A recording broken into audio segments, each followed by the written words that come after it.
Have you ever been in a big situation, standing there helpless, watching your own mother sick, and knowing you don't even have money to buy her medication? This is the story of Wura, a young girl from a struggling home. All she had was her honest heart and a dream for something better.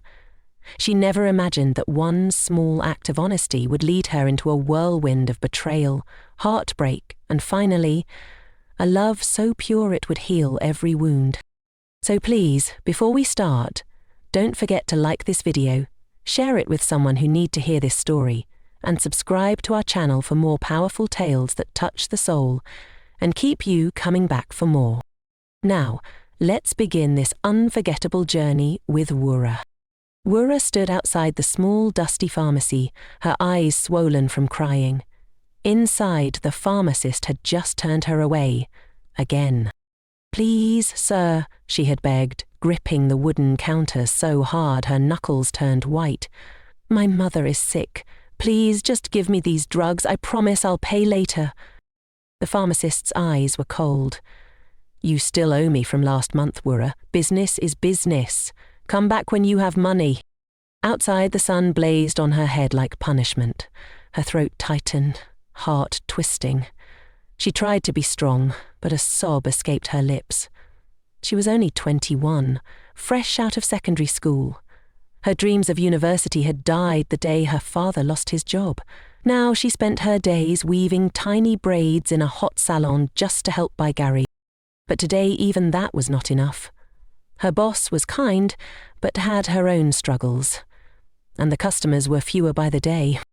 Her mother lay at home on a thin mattress, coughing, moaning in pain.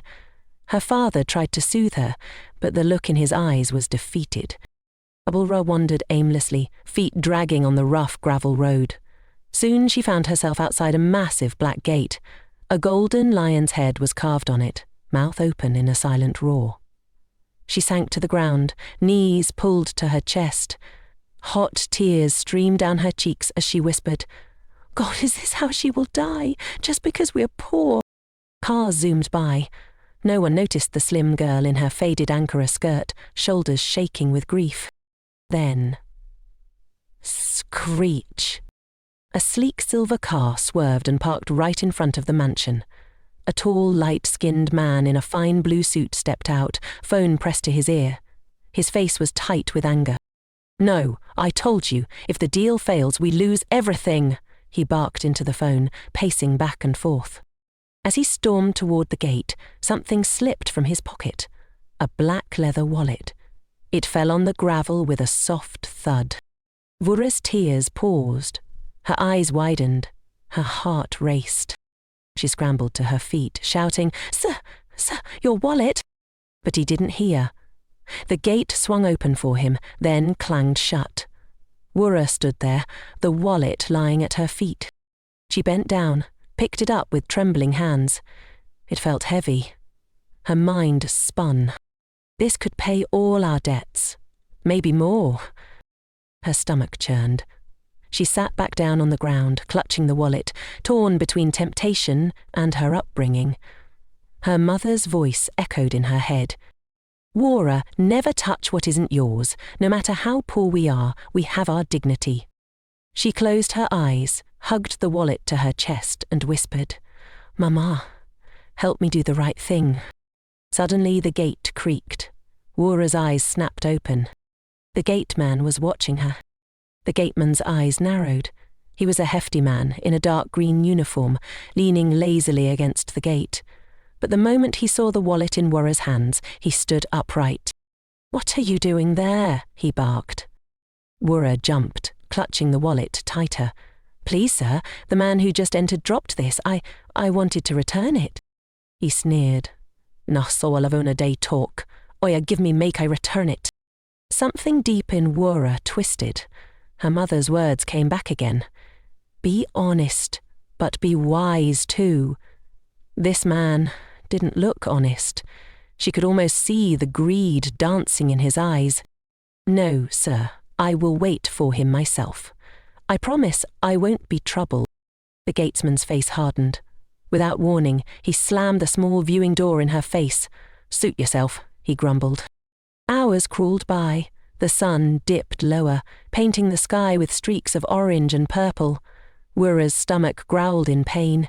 She hadn't eaten since dawn. But she sat there, determined. Every time she felt faint, she reminded herself, this is about doing the right thing. For Mama. For God. Finally, after what felt like a lifetime, the massive gate opened again. The same man came out, still on the phone, but looking less tense. He was about to stride past her when Wura jumped up. "Sir, please wait. Your wallet, it fell when you were making a call earlier." The man paused, staring at her blankly. Slowly, he ended the call and lowered the phone. His eyes dropped to the wallet in her trembling hands. "You've been waiting here all this time?" he asked, voice low. Wura nodded. "Yes, sir. Over 4 hours now."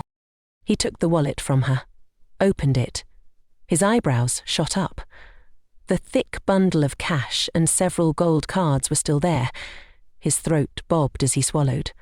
Then, unexpectedly, he let out a small, shaky laugh. "You're remarkable. A girl like you is rare." His gaze softened.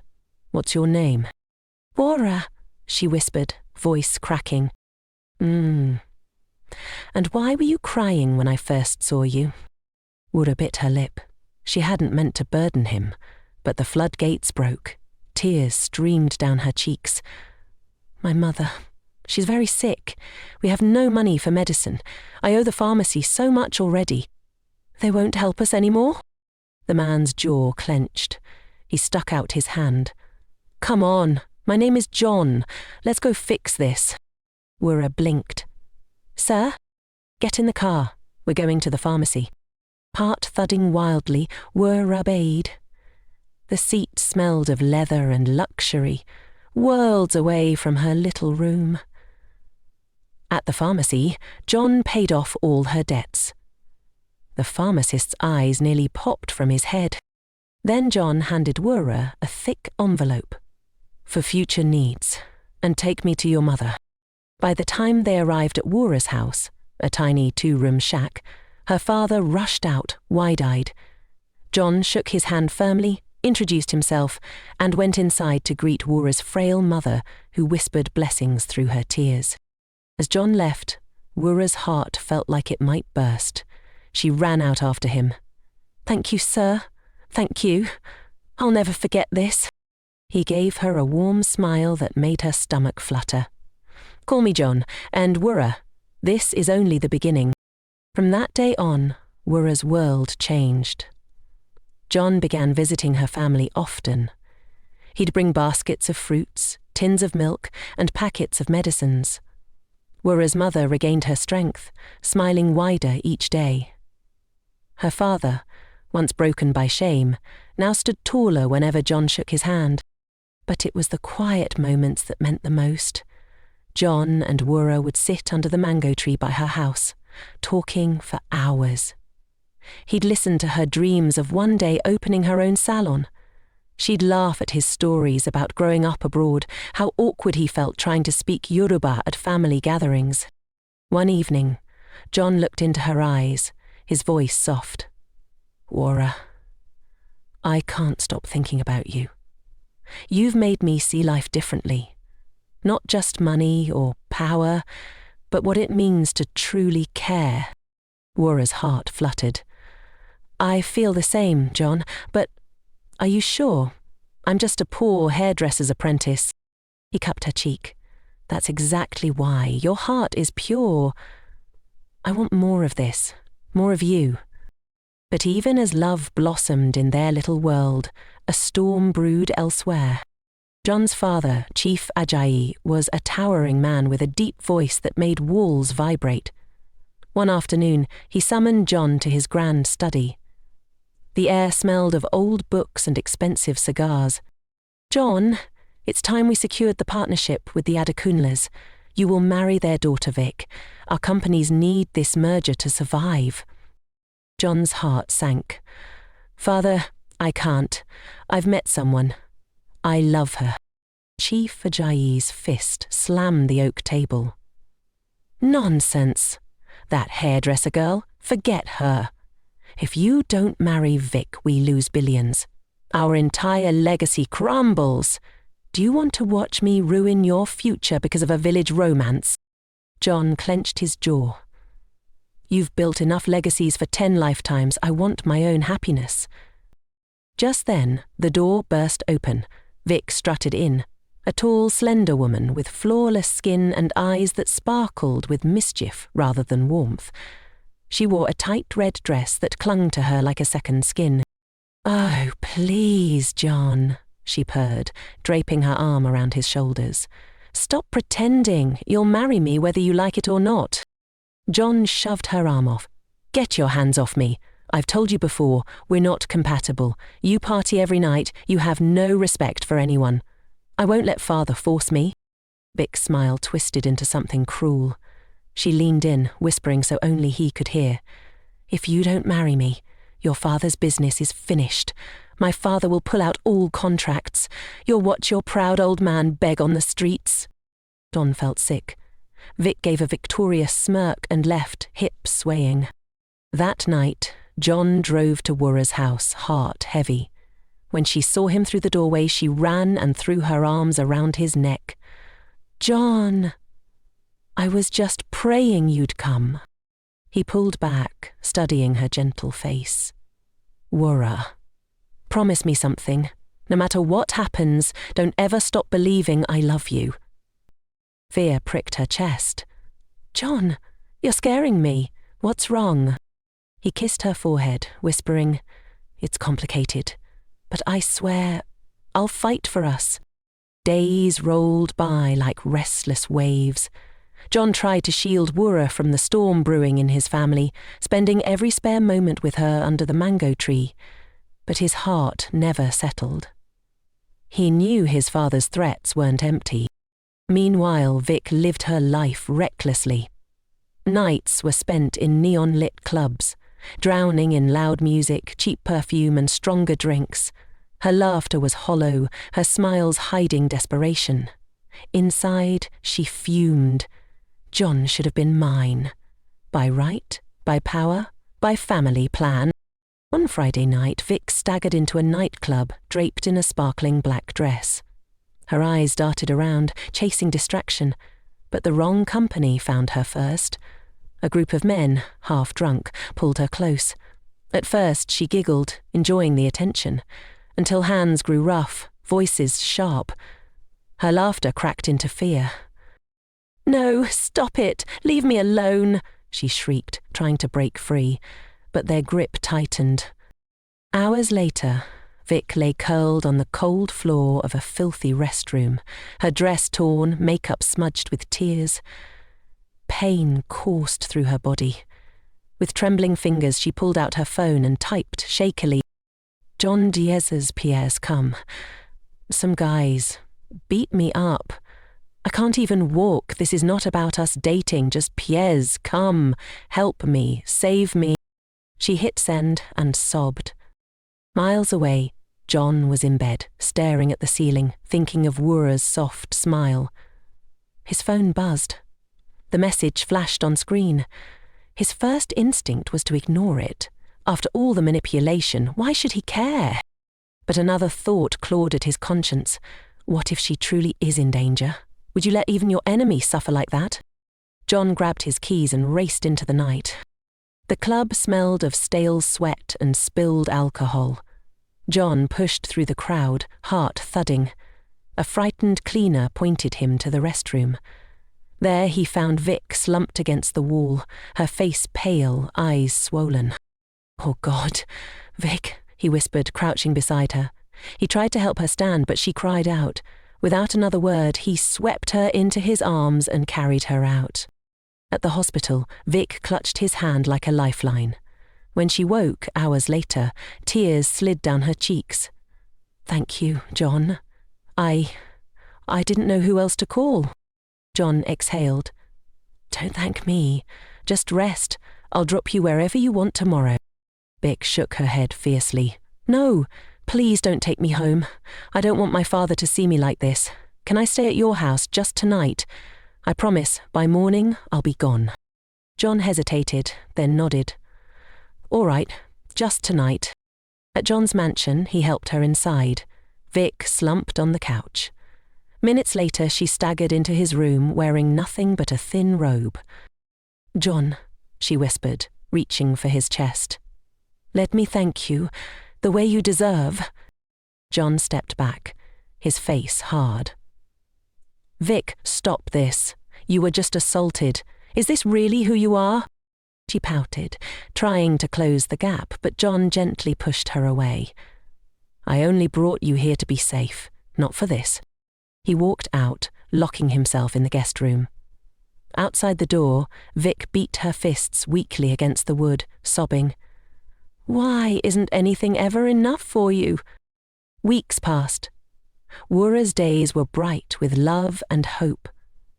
John visited often, helping her mother with new treatments, bringing books to teach Wura about managing a salon. They'd whisper under the mango tree about their future. A small shop, children with John's dimples and Wura's shy smile. But far away, Vic was nursing a secret. Her life had spun out of control since that night at the club. Every morning she stood over the bathroom sink, hands trembling, willing her stomach not to turn. It always did. Finally, unable to deny it, she went to the hospital. When the doctor came back with a gentle smile and the words, "You're about 8 weeks pregnant," Vic's heart crashed against her ribs. What? No, it can't be. I want to get rid of it, now. The doctor shook his head, voice serious. Miss Vic, your body is already fragile from past complications.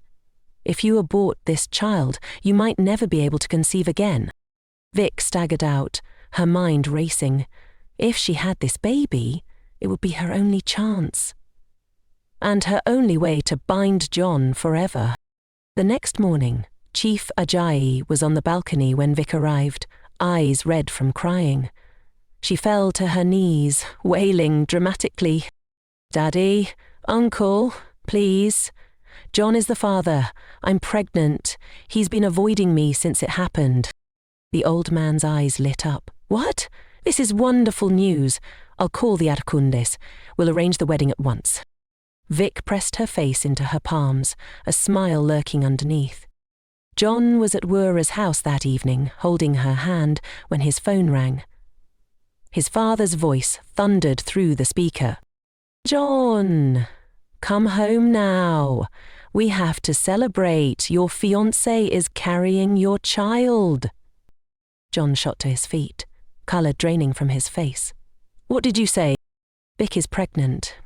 Your child, John. You've secured our family's future. I'm so proud of you.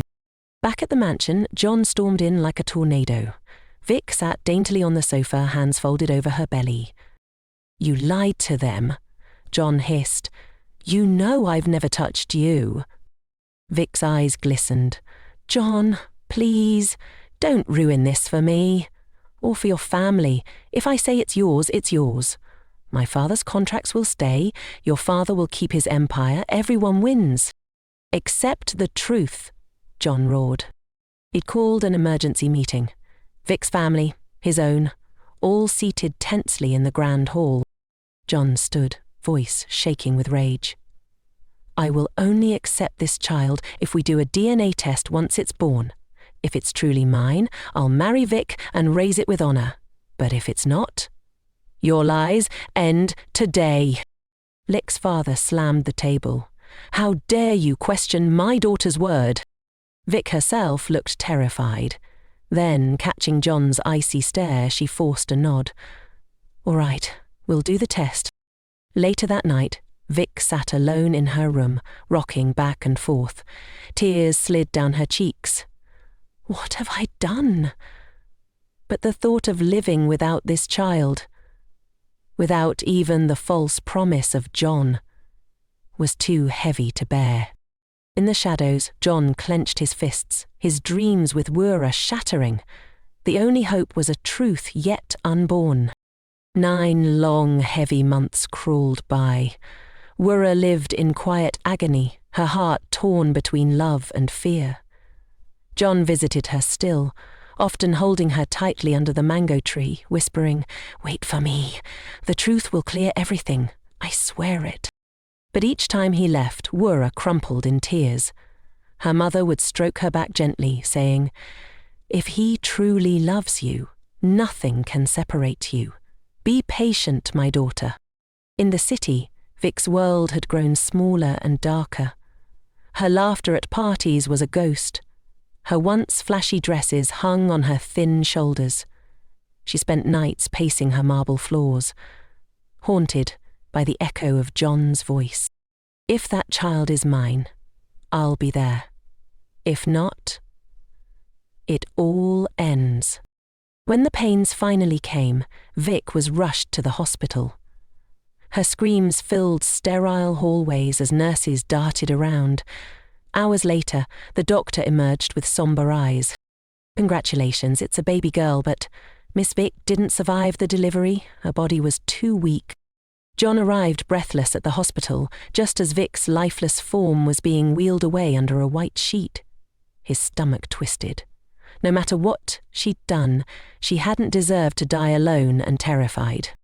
Then a nurse gently handed him the tiny baby, wrapped in a pink blanket, her eyes squinting at the new world. "Sir, the DNA results will be back soon, but for now, she needs someone." John stared down at the fragile life in his arms. She had a tiny fist curled tight, her lips puckered like she was about to complain. Something melted inside him. A week later, the families gathered once more in the grand hall. The atmosphere was suffocating. Lawyers and elders flanked the room, papers rustling. The doctor stood at the head of the long table. He cleared his throat. "The DNA test is complete. John Najaya, you are not the biological father." A gasp rippled through the room. Vic's father buried his face in his hands. John's father looked like he might collapse. John closed his eyes. A heavy weight fell off his shoulders. But when he opened them, they drifted to the baby in the nurse's arms. The little girl fussed, her tiny legs kicking. He walked over and picked her up gently. Everyone watched, breath held. "I may not be your blood," John whispered to her, "but I promise to love you as my own, always." Months passed. The mansion slowly filled with laughter again, but now it was Wura's laughter. John and Wura stood side by side at the altar, eyes bright with tears as they exchanged vows. Wura's family sat at the front, beaming with pride. Years later, their home rang with the giggles of their twin sons chasing each other through sunlit halls. The little girl, Vic's daughter, grew up with them, calling Wura Mama and John Daddy.